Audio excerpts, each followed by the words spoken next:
اش كاين في الرباط؟ اليوم جبتكم السوق التحتية اولا شارع القناصل وبالضبط في فندق بن عيسى اللي سبق وتشاركتو معاكم، واليوم جيت باش نبارطاجي معكم احد المحلات المتواجدة داخل الفندق.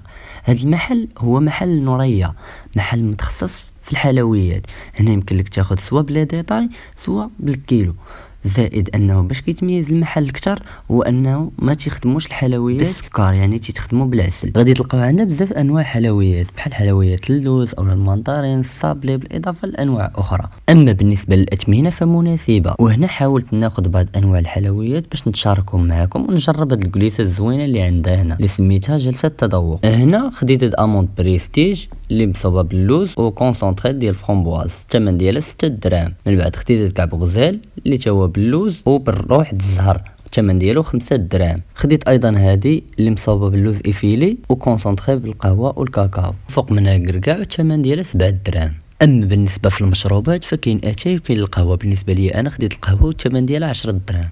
حتى لهنا وخليت لكم راحه تشوفوا فيديو اخر في بلاصه اخرى مع اش كاين في الرباط. وما تنساوش ديروا اونغيستري الفيديو حتى تحتاجوا ليه.